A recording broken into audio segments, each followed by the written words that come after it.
Hey, Griddle Master Joe back with you. Getting ready to open up the large size griddle for the 8-burner grill that Sam's Club sells.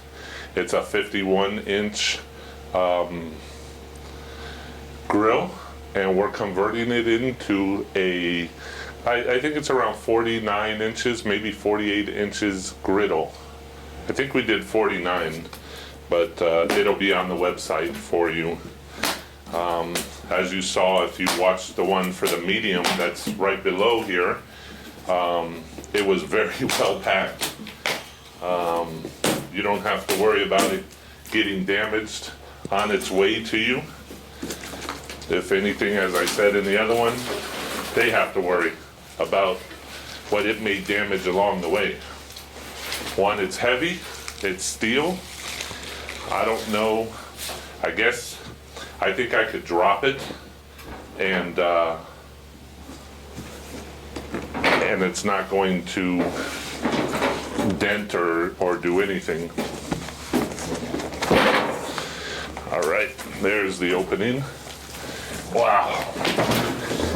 Good thing I'm a big guy. I stand at a short 6'5", so my arms allow me to not require 2 people, but some of you may. I'm gonna go ahead and take this off.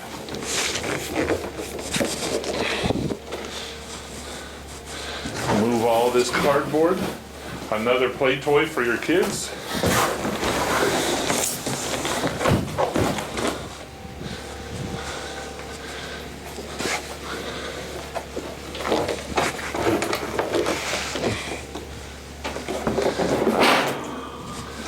I've been very excited to see this.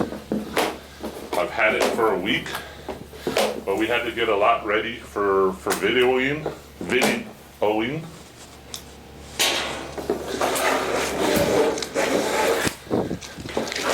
All right.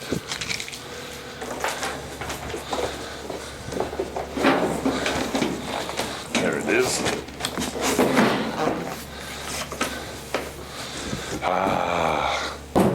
The big one.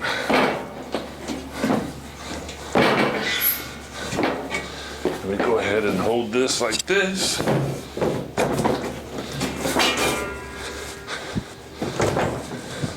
And there's the size. Let's go ahead and remove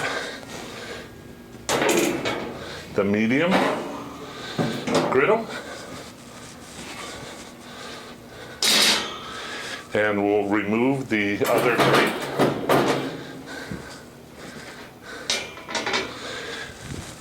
Now this size is when you're real serious.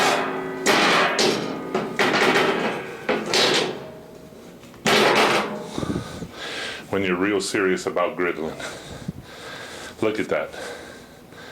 That's a lot of space. As I mentioned in my other videos, I have a 36-inch Blackstone that gives a good amount more for you to griddle on. And if we find out that we can go and push it further, we can possibly make this probably another two, maybe 2.5 inches wider even. But I didn't want to push the limits. I wanted to have room for the heat to exit and not be contained and possibly burn the knobs. I've heard with other grills that over time the knobs melt because the heat can't escape. So I'm leaving plenty of room for the heat to escape. So anyway, this is the large griddle. We are going to stop now, and I'm going to take and go out to my backyard, and when you receive this, you can't just start cooking on it. Obviously, it has some oil residue, some, it looks like some steel chips on it just from the cutting and the welding. The corners are nicely welded, and we're going to clean that with soap and water, probably with a brittle pad as well. And then we're gonna come back in and we're gonna start to season this. So thanks for joining us.